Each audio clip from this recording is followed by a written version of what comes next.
The first thing my mother said when I told her my sister had charged $9,000 to my credit card wasn't, "Are you okay?"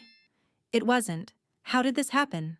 She looked across the bridal suite, lowered her voice so the bridesmaids wouldn't hear, and said, "Allison, don't ruin her day." My sister Megan was getting married in 43 minutes.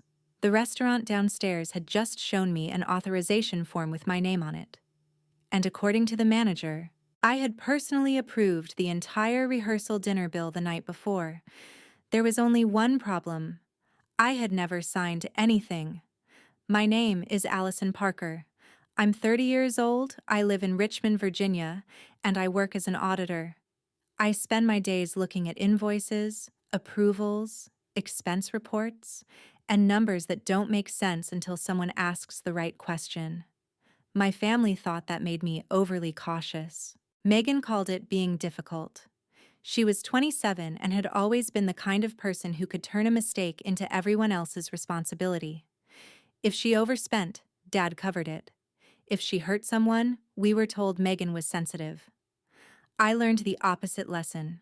Handle your own problems. Pay your own bills.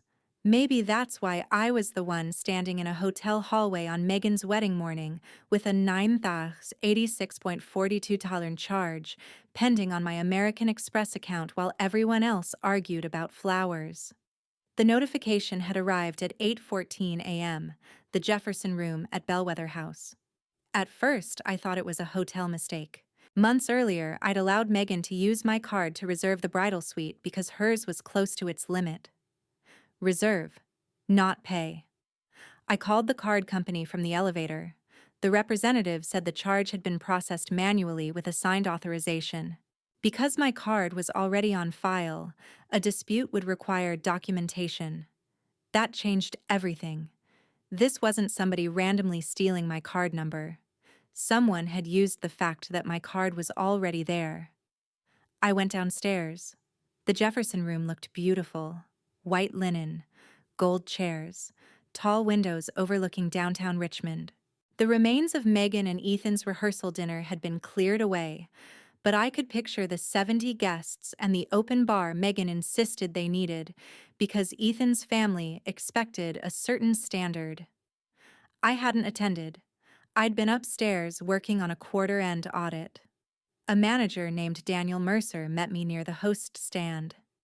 He was polite until I showed him the transaction. Then his expression changed. "Ms. Parker, I thought you knew." "Knew what?" He hesitated. That was the first moment I understood this might be worse than a billing mistake. Daniel brought me into a small office and opened the event file. The original contract listed Megan and Ethan as responsible parties. The estimate was $6,800. 3 days before the wedding, someone added premium wine, extra appetizers, 2 more tables, and extended bar service. The total climbed past $9,000. Who approved that? Your sister. Then why is my card attached to it? He stopped moving. Because she said you were covering the dinner as your wedding gift. I stared at him. My wedding gift? Daniel opened a scanned document. At the bottom was my name, Allison Parker, typed beneath a signature that looked close enough to mine to fool someone who had never watched me sign anything. But I knew immediately. The A was wrong. Whoever copied it made another mistake. They dated it Thursday. I had been in Baltimore all day conducting an on-site review. I stared at the page, and something inside me went very still. "Can you print this?" Daniel nodded. "And preserve the emails, timestamps, attachments, everything connected to it?" He blinked. "Excuse me? Don't delete anything." That was the auditor speaking now, not the sister. Before I left, Daniel added something that stopped me at the door. "Ms. Parker, your mother was here when the payment arrangement was discussed." I turned around. "What did you say?" "Thursday afternoon. Your sister came down with a woman she introduced as her mother. They spoke with our event coordinator." My mother. Suddenly the charge wasn't the part that hurt most. I went upstairs. The bridal suite looked like a perfume commercial. Makeup bags covered the counters. Megan sat in front of the mirror while a stylist pinned her hair. Mom stood behind her talking about how beautiful everything was. Nobody looked worried. Nobody looked guilty. That bothered me. "Mom," I said. Hallway. Now. Megan saw my face in the mirror. "What happened?"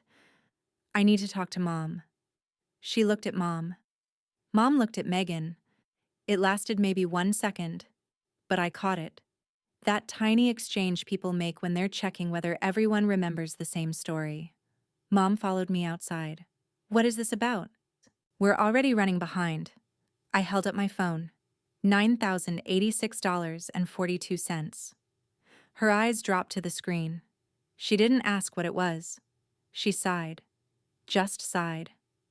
"Allison." That single word told me everything. You knew. This is not the time. You knew. Keep your voice down.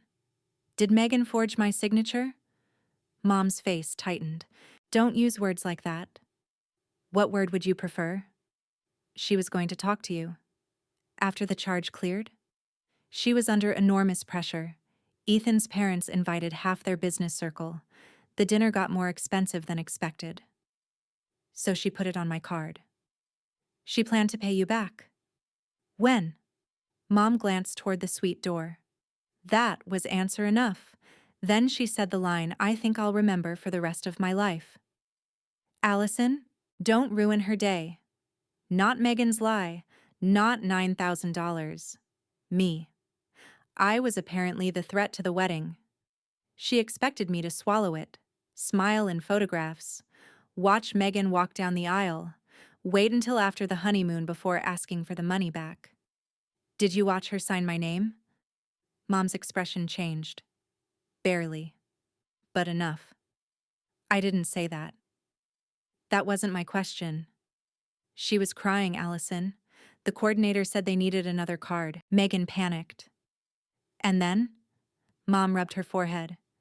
I told her you would probably help. Probably? You're her sister. So you gave her permission to use my card? I told her we would work it out as a family. There it was. Not a confession. A justification. Before I could answer, the suite door opened and Megan stepped into the hallway wearing a silk robe, one side of her hair pinned and the other still loose. Can we not do this right now? You signed my name. Oh my God, Allison. I was going to tell you. When? After the wedding.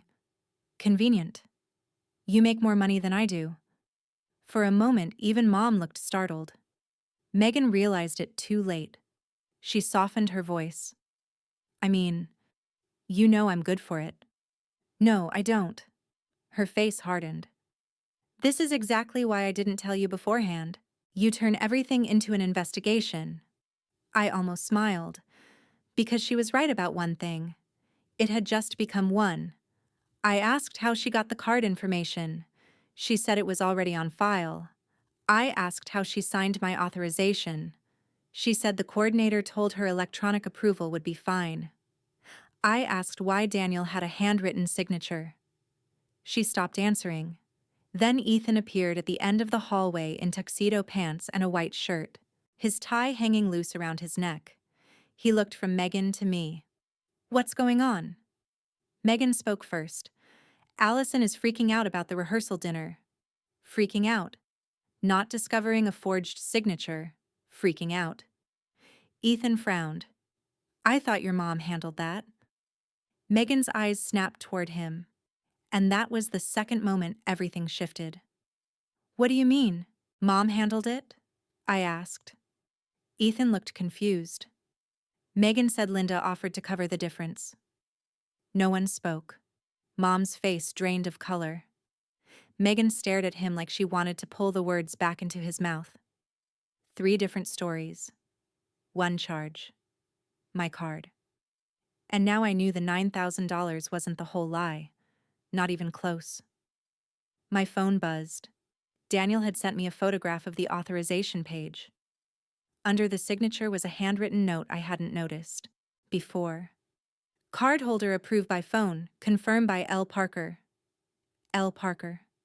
Linda Parker. My mother. I raised my eyes slowly. Mom saw the screen. Megan saw her face. And before either of them could say another word, I asked the only question that mattered. Mom, what exactly did you tell that restaurant when you pretended to be me? Mom stared at the authorization form on my phone for several seconds. Then she looked away. I didn't pretend to be you. Your name is written beside cardholder approved by phone. That doesn't mean I pretended to be you. Then tell me what it means. Megan stepped between us. Can we please stop? Ethan's parents are downstairs. The photographer is waiting. We're supposed to leave for the church in 20 minutes. I looked at her. You forged my signature. I did not forge anything. Then who signed it? Silence. Ethan finally spoke. Megan. She turned sharply. Not now. No, I want to know too. That was the first time Megan looked genuinely nervous, not angry. Nervous. Mom immediately tried to regain control. Everyone is emotional. We can discuss this tomorrow. No, I said. We're discussing it now. Megan folded her arms. Fine.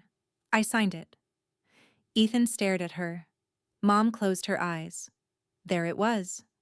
No dramatic confession. No apology. Just 4 words. I signed it. Megan immediately started explaining. The restaurant needed authorization. The balance had changed. Her own card wouldn't go through. Ethan's parents had already contributed enough. She knew I had plenty of available credit. Then came the sentence that almost made me laugh. I didn't think you'd actually care. $9,000. My signature. My credit. And somehow my reaction was still the unreasonable part. Ethan looked sick. You told me Linda paid for it. I said my family handled it. You specifically said your mom covered the dinner. Megan's voice sharpened. Why are you doing this in front of Allison? I watched Ethan's face. That question told me something. Megan wasn't worried that he would discover what she had done to me. She was worried about what else he might say. I filed that away. Auditors learn quickly that when somebody desperately wants a conversation to end, you don't end it. You listen harder. What else did she tell you my family paid for? I asked. Allison, Mom warned. Ethan looked uncomfortable. The flowers, I think. Megan interrupted. My parents did help with the flowers. And the photographer? Ethan. And part of the honeymoon deposit. Stop. He stopped. I didn't. What honeymoon deposit? Megan's face went pale. Mom grabbed my arm. Enough. I pulled away. Something about the entire situation suddenly felt wrong in a different way. This wasn't a bride who had panicked over one unexpected restaurant bill.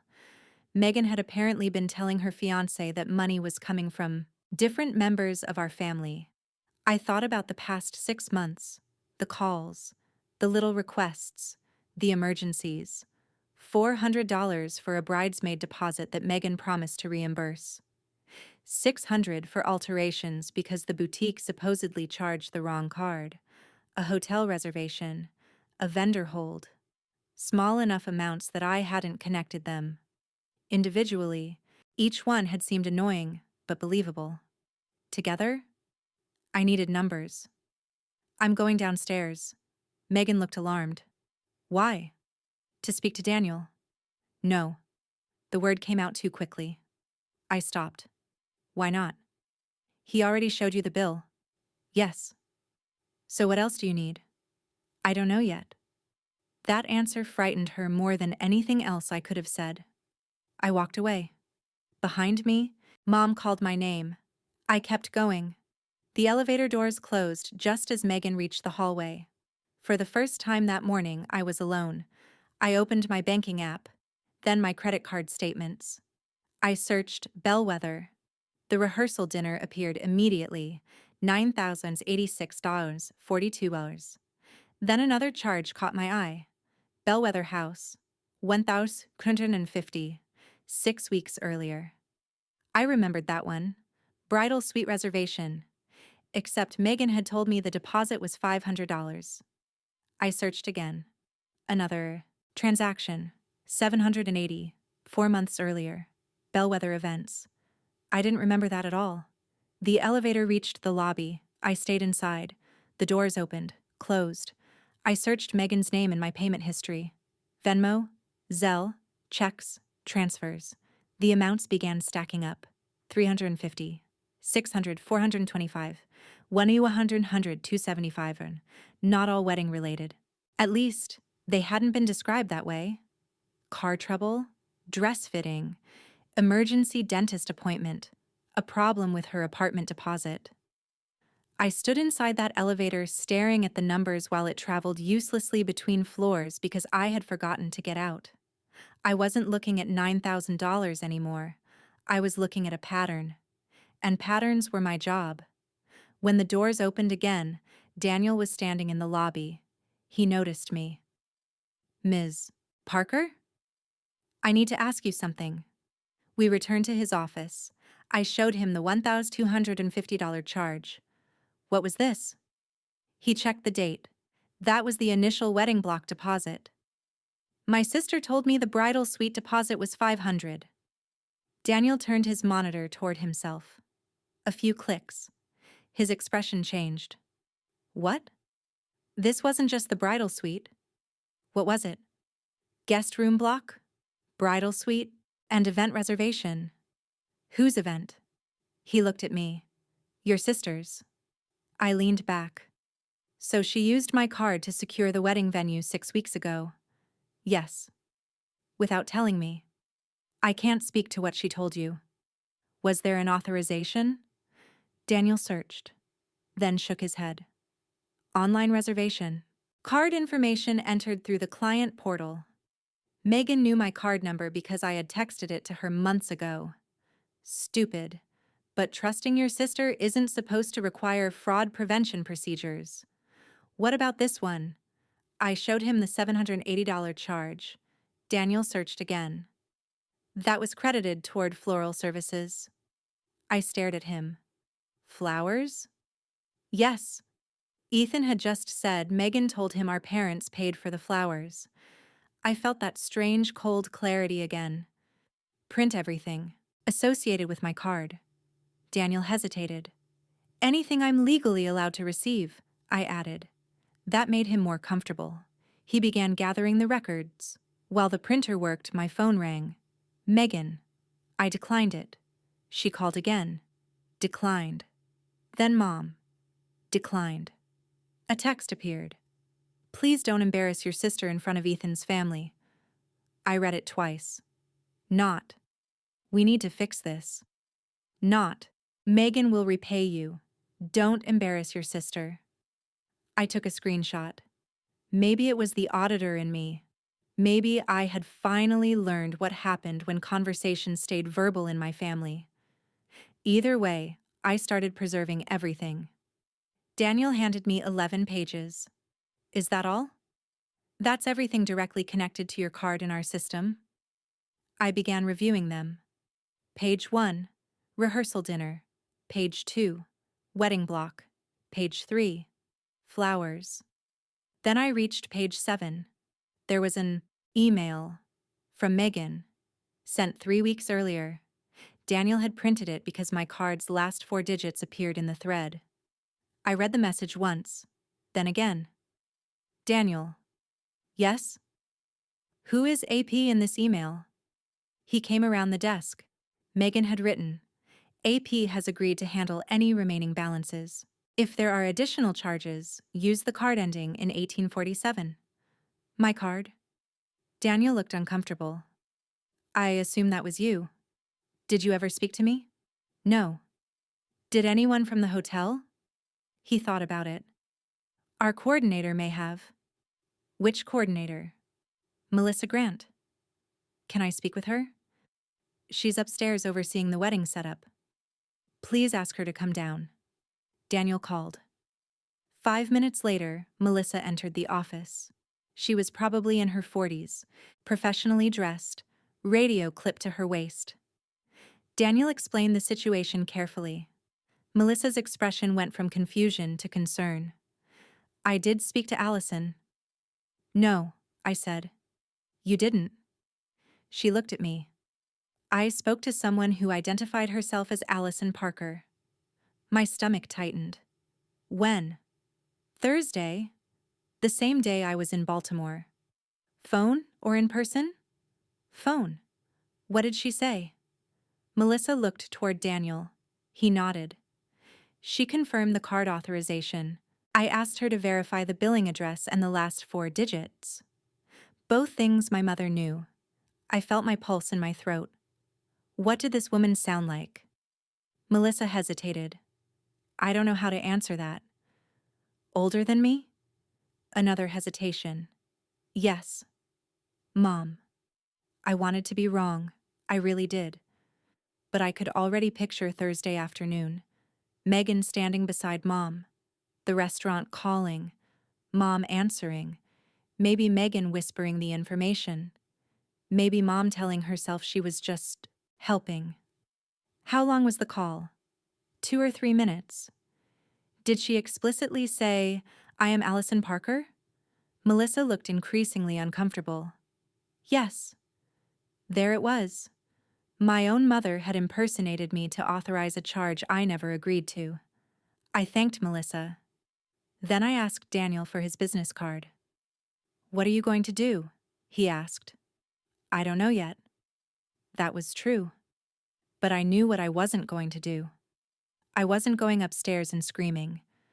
I wasn't going to knock over a wedding cake. I wasn't going to give Megan the scene she could use for the next 20 years as proof that Allison had ruined her wedding. I was going to do what I did at work. Document, verify, then act. My phone rang again. This time it was Dad. I answered. Where are you?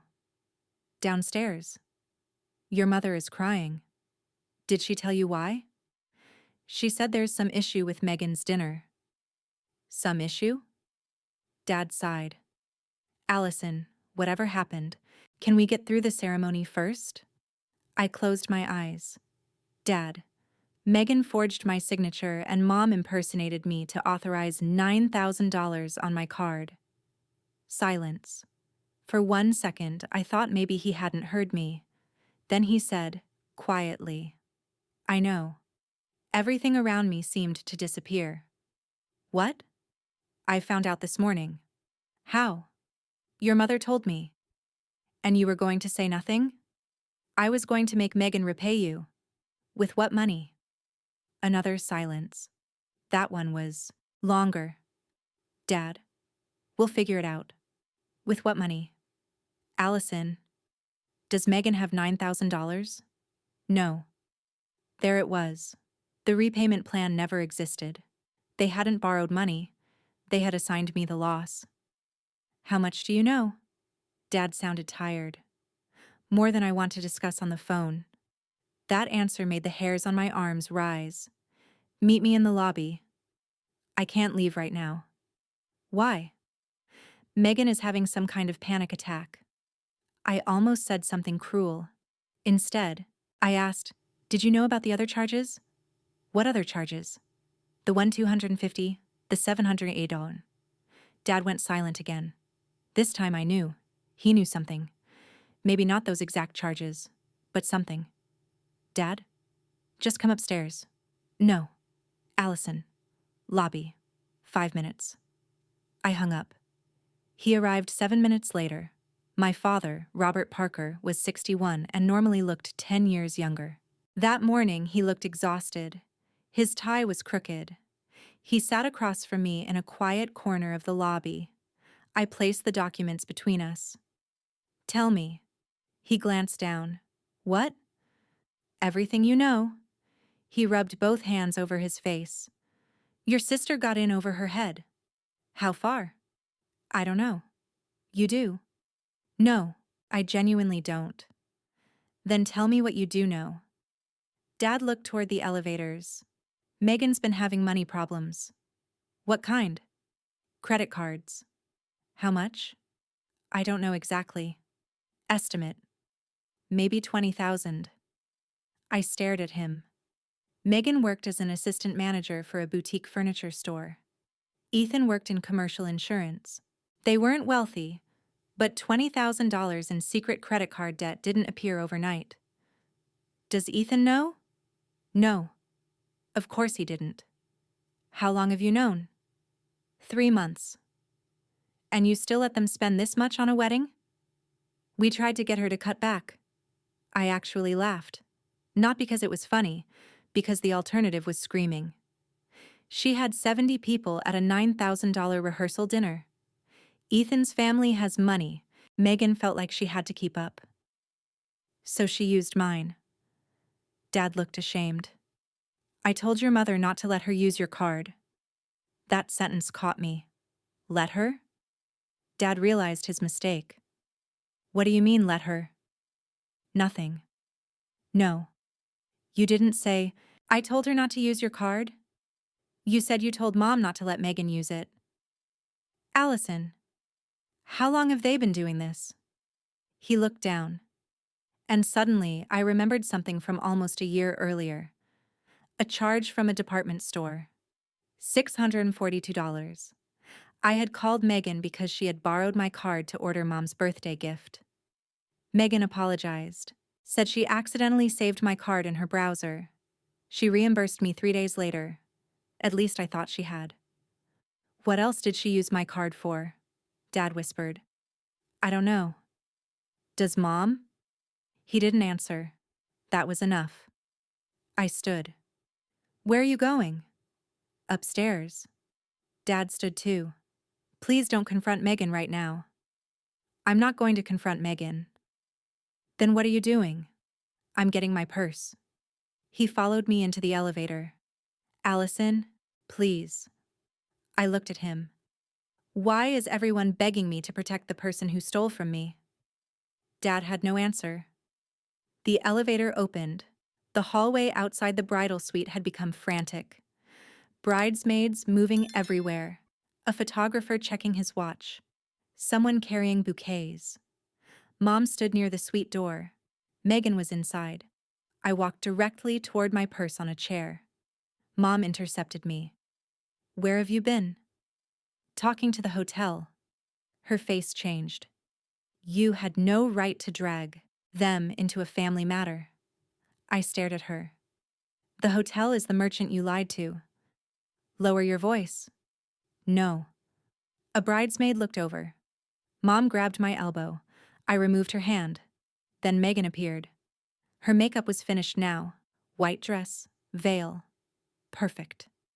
She looked exactly like the bride she had spent 18 months trying to become. You happy? She whispered. About what? You made Mom cry. Dad's furious. Ethan won't talk to me. I didn't tell Ethan anything. You didn't have to. You started all this. I looked at her for a long moment. Then I reached for my purse. Megan laughed bitterly. So you're leaving? Yes. Of course. Mom stepped closer. You cannot leave before the ceremony. People will ask where you are. That sounds manageable. Megan's eyes filled with tears. You're really going to do this to me? There it was again. To her. I leaned closer. You used my credit card without permission, forged my signature, and had Mom pretend to be me. And somehow, you still think I'm doing something to you. Megan wiped beneath one eye carefully so she wouldn't ruin her makeup. I said I'll pay you back. With what? She froze. Dad had been right about one thing. Megan had money problems, and she hadn't expected me to know. How much credit card debt do you have? Mom looked at Dad. Megan looked at Mom.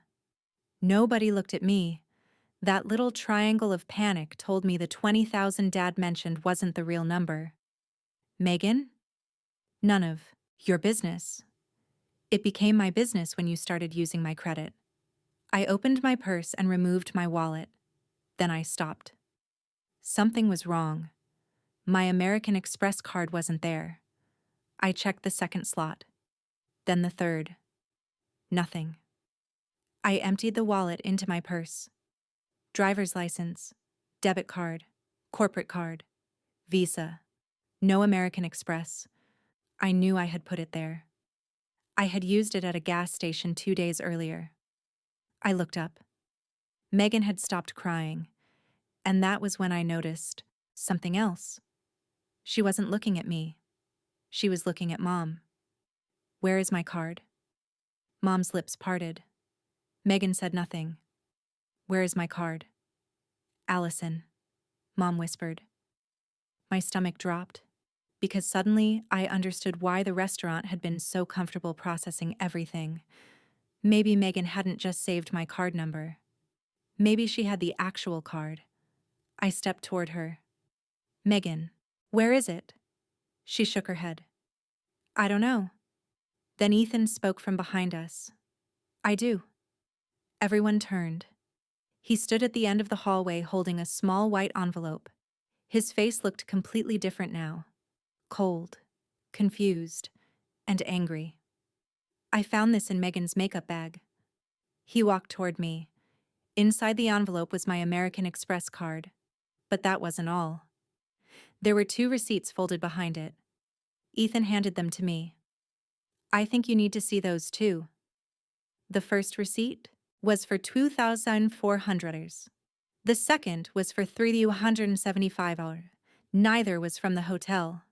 Neither charge had appeared on the statement I had checked downstairs. Not yet. Both had been processed that morning, and both carried the same handwritten signature. My name, Allison Parker. For several seconds, nobody moved. I unfolded the first receipt. $2,400. Bridal boutique. The second was worse. $375. Travel agency. I looked at Megan. "What did you buy?"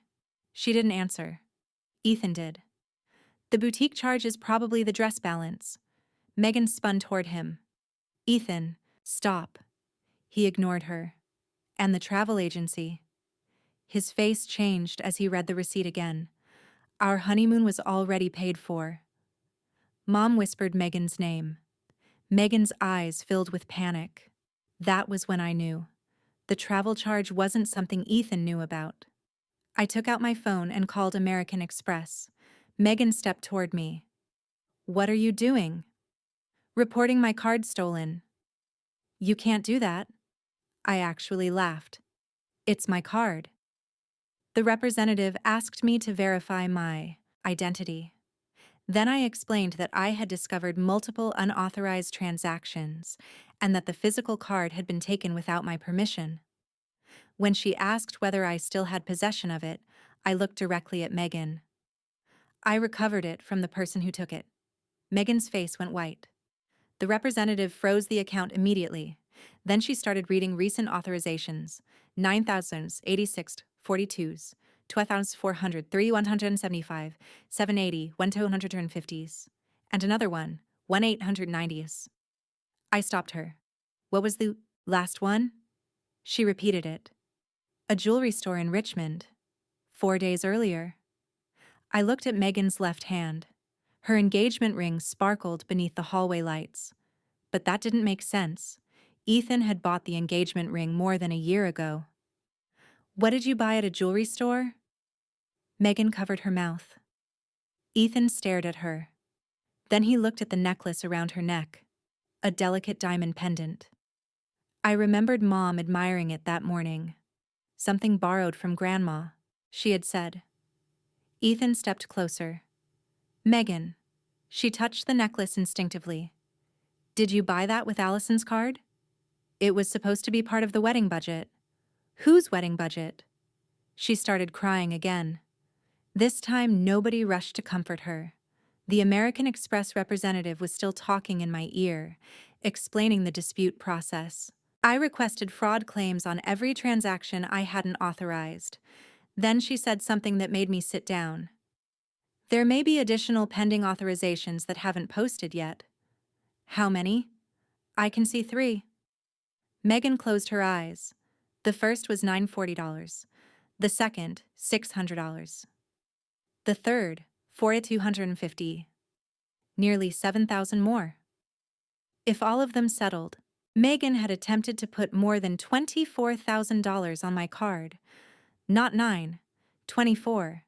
The $9,000 dinner had simply been the charge large enough to make me look. That was the part Megan hadn't planned for. Small charges disappear inside normal life. A few $100s here, a deposit there. But $9,000 sends a notification.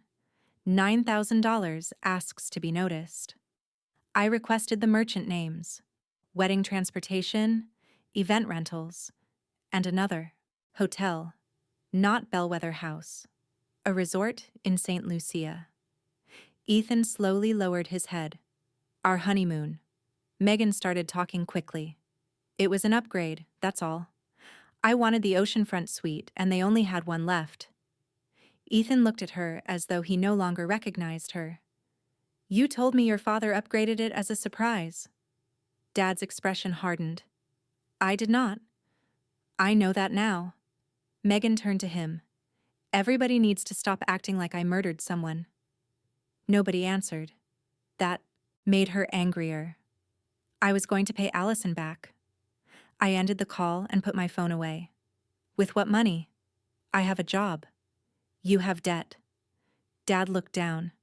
Megan glared at him. You told her? He said 20,000. Megan's expression told me immediately that the number was wrong. How much? She said nothing. Ethan spoke quietly. How much debt do you have? This isn't the time. How much? She looked toward Mom. Mom whispered, Megan, tell him. Megan started shaking her head. Ethan asked again. How much? 38. He stared at her. 3,800? No one spoke. Then Megan whispered, 1,000. Ethan stepped backward. $38,000 in credit card debt. More than 24,000 attempted on my account. A wedding they clearly couldn't afford. And a fiancé who had apparently been told none of it. The entire thing suddenly made sense. Megan hadn't stolen my card because of one dinner. She had been using my available credit as an invisible extension of her wedding budget. Every time the numbers stopped working, she moved another expense onto me, and Mom had helped her. Not because she wanted to hurt me. That almost made it worse.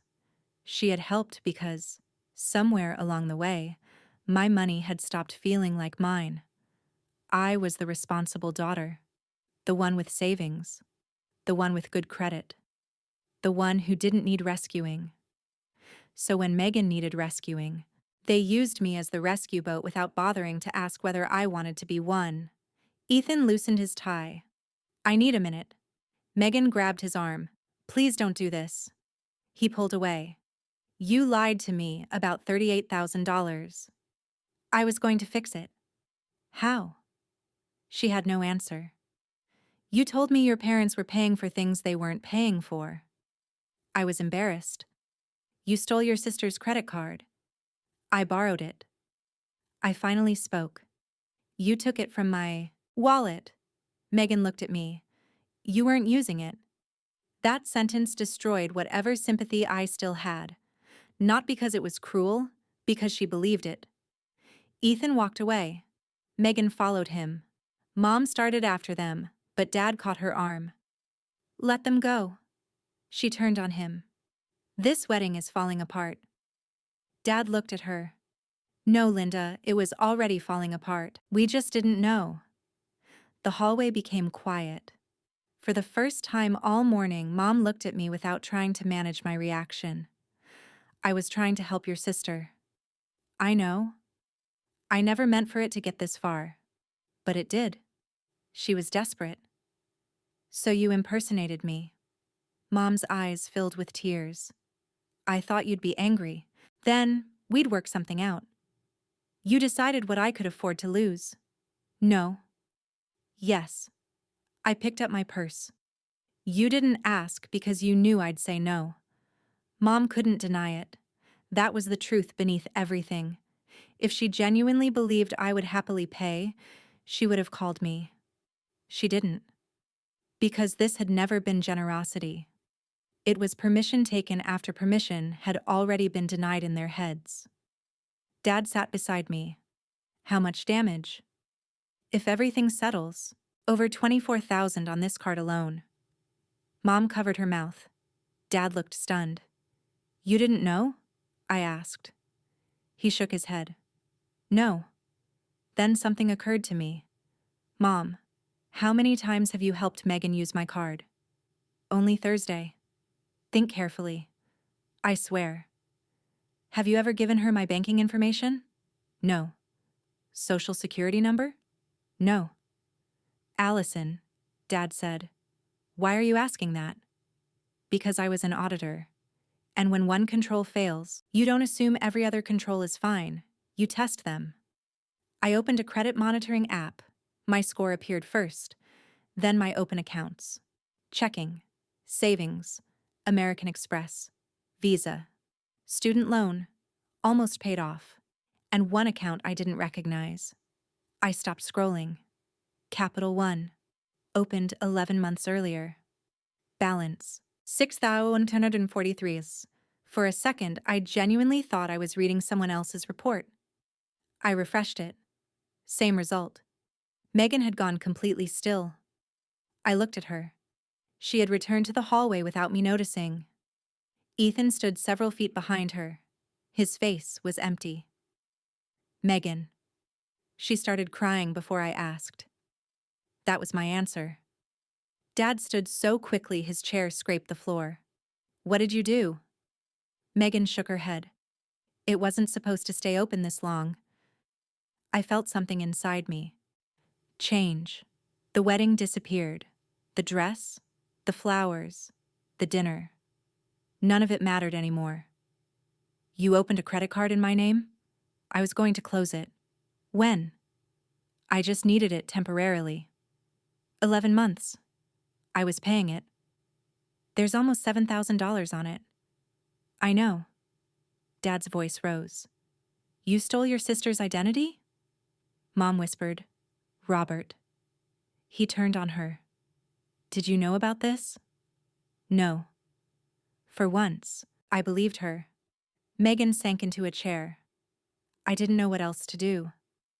I stared at the account. 11 months. This had started before most of the wedding planning. Before the rehearsal dinner. Before the venue. Before she could blame any of this on being a stressed bride. Why? She wiped her face. I was behind. On what? Everything. Rent, credit cards, car payments, buy now, pay later accounts. Megan had been drowning financially long before Ethan proposed. When the wedding planning started, she saw another problem. She wanted Ethan to believe she was financially stable. She wanted his family to believe she came from the same kind of comfortable background they did. And every lie required another lie to support it. She had opened the Capital One card using information she already knew about me. Then she intercepted the first statement when it arrived at our parents' house, because I had apparently never updated an old mailing address associated with one of my records. After that, she switched everything to electronic statements. I listened without interrupting. Auditors call it scope creep. You begin examining one transaction, then realize the problem is larger than the transaction, then larger than the department. Eventually, you understand you aren't investigating an error. You're investigating a system. Megan had built a system around me. My credit, my reliability, my family's assumption that I would always clean up the mess. And Mom had unknowingly protected that system every time she told me not to make things difficult. I called Capital One. Megan begged me not to. Mom begged me to wait until Monday. Dad said nothing. I reported the account as fraudulent. The representative explained that an identity theft investigation would begin and that I might need to file a police report. That was when Megan completely broke. You're calling the police on me? I'm reporting identity theft. I'm your sister. You should have remembered that 11 months ago. Mom started crying again. But this time, Dad didn't comfort her. Ethan sat across from Megan. Was any part of this wedding actually paid for? Megan looked at him. What? By you. He began counting. Venue, flowers, dinner, dress, transportation, honeymoon upgrade, jewelry, Megan whispered. Some of it. How much? She couldn't answer. Ethan removed his wedding band from his pocket. He hadn't put it on yet. He placed it on the table beside her. Megan stared at it. No. I can't marry you today. Her entire body seemed to fold. No, Ethan. Please. I don't even know who I'm marrying. We can fix this. You've been lying to me for almost a year. I was scared you'd leave. He looked at her for a long time. And now I am. Megan screamed at me. Not him. Me. This is what you wanted. I didn't respond. You always hated that I was getting married first. That was so absurd I almost admired it. She pointed at me. You could have waited one day, but you had to destroy everything. I stood. No, Megan. The difference between us is that I found out today. You've been destroying this for 11 months. She had nothing to say to that. Ethan left. The ceremony was canceled 26 minutes before it was supposed to begin. There was no dramatic announcement, no bride running down the street, no screaming guests. Ethan's father spoke privately with the minister. Dad spoke to relatives. The hotel staff redirected people away from the ballroom. Rumors moved faster than explanations ever could. I went home. That surprised everyone. They expected me to stay and manage the disaster. Old Allison probably would have. She would have helped Mom call vendors. She would have helped Dad explain things to relatives. She would have made sure Megan wasn't alone. But I had finally understood something. Being competent had become my punishment. Every crisis became mine because everyone knew I could handle it. So I stopped. I drove home, locked my door, ordered Thai food, and spent 4 hours doing exactly what I knew how to do. I built a file. Every transaction, every email, every screenshot, every statement, every date. By midnight, I had identified 34,174 in confirmed or attempted charges connected to Megan. Some were reversed. Some were still pending. Some belonged to the fraudulent Capital One account. The number didn't make me angry anymore. It made me precise. Monday morning, I filed an identity theft report, then a police report. I gave both card companies the documentation. The hotel cooperated completely. So did the bridal boutique and travel agency. Within 2 weeks, the unauthorized American Express charges had been removed while the investigation continued. The Capital One account took longer, but the records were clear. Different email, different phone number. Purchases made near Megan's apartment and workplace. Payments originating from her checking account. It wasn't sophisticated fraud. It had survived because nobody had looked. Once someone looked, it collapsed. Megan hired an attorney. Mom hated that phrase. My daughter hired an attorney because of my other daughter. She said it like I had created the situation. Dad corrected her. No, Megan needs an attorney because of what Megan did. That was the beginning of their own reckoning. I learned later that Dad had spent years quietly covering Megan's financial emergencies. Mom had done the same. Neither knew how much the other had given her. Megan had learned something dangerous. There was always another person to ask, another excuse, another rescue, until eventually she stopped asking. Ethan moved out of their apartment 3 weeks after the canceled wedding. They never married. He contacted me once. A short email. He apologized for not realizing what was happening and thanked me for forcing the truth into the open. I told him he had nothing to apologize for. Megan had lied to both of us, just in different currencies. 6 months later, Megan entered a plea agreement related to the fraudulent account. I won't pretend watching my sister face legal consequences felt good. It didn't. But consequences aren't the same thing as revenge. She avoided jail. She received probation, restitution requirements, mandatory financial counseling, and a record that would follow her for a long time. Mom thought I should ask prosecutors to make everything disappear. I refused.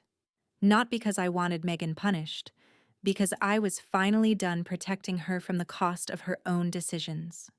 The strangest change happened with Dad. He apologized. Not the family version of an apology. Not, "I'm sorry everyone got upset." A real one. He came to my apartment one Sunday afternoon and said, "We taught Megan that someone would always save her, and we taught you that you were supposed to be that someone." I didn't realize how badly I needed to hear that until he said it. Mom took longer, almost a year. Then, on my 31st birthday, she gave me a card. Inside she had written, "I kept asking you to protect Megan's important moments while forgetting that your life mattered too." I still have it. Megan and I don't speak often. For a while, we didn't speak at all. Eventually, she sent me an email. No excuses, no accusations. She told me she was working 2 jobs, paying restitution, and attending counseling. She said the hardest thing she had learned was that she hadn't viewed herself as someone stealing from me. She viewed herself as someone borrowing from a sister who would eventually forgive her. That distinction had allowed her to justify almost anything. I understood what she meant. But understanding isn't the same as erasing. I forgave her eventually. From a distance. With boundaries. My credit recovered completely. The fraudulent account disappeared from my Deke report. I changed every password, froze my credit, replaced my cards, and stopped keeping financial information anywhere my family could access it. And I learned something I wish I had understood years earlier.